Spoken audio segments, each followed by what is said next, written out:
This is your WW3 news. Stellantis, the Eternal Odyssey, are having problems with their cars.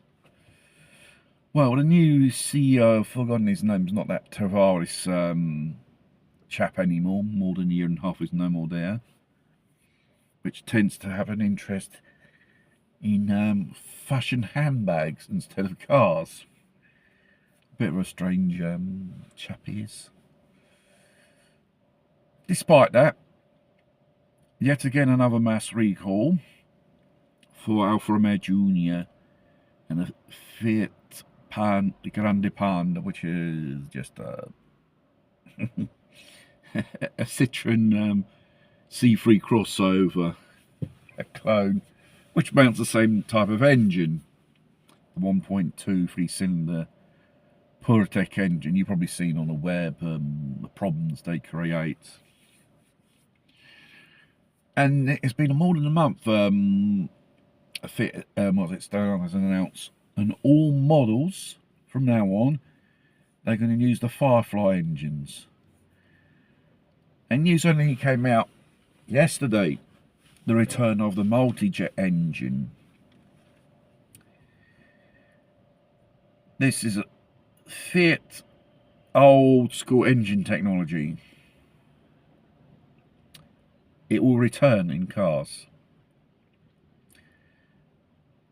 A very wise decision which the CEO took. It's not exactly you have to develop a new engine. You have the facilities and the technology already there. If you need to improve on these engines, there is no problem.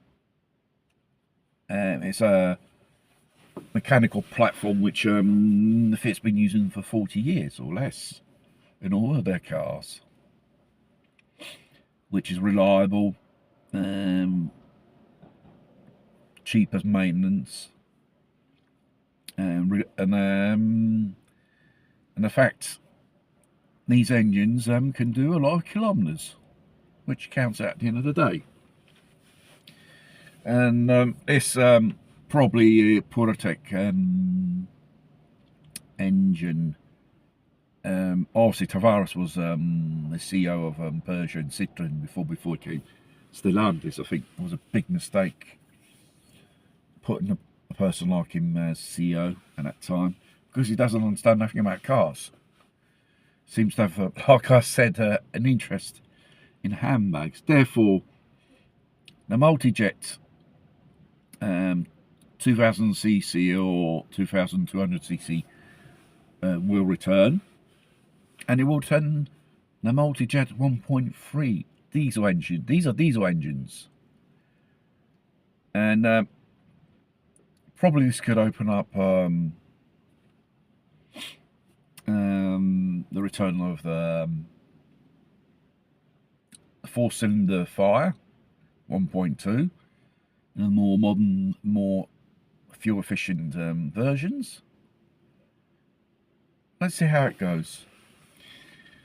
We've got to say this was a wise choice. It should have been taken many years ago instead of using this horrible technology on Fiat cars and Alfa Romeo.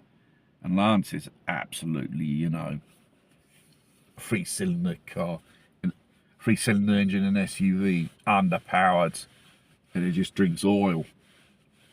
And the engine's made of plastic. And tell you what, this could be for Stellantis to bring back more clients in their patch in the future. Just as long as they don't make shitty engines with the type of quality and engineering which they're done with the PureTech to cut costs. You need a good quality motor if you want the punters to buy it. And another thing is, if you eliminate half of that electronic shit on board the cars, they'll be more reliable and they'll be more affordable. That's why the price of these cars are so much.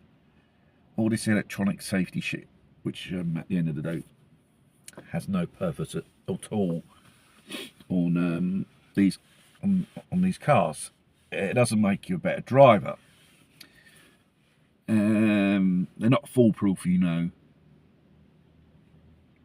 and it just ruins your pleasure driving, you know, old school driving. It's not the car from the Night Rider with autopilot takes over and it runs by itself. Well, even if that type of technology exists in driverless cars, but I prefer the good old fashioned four wheels.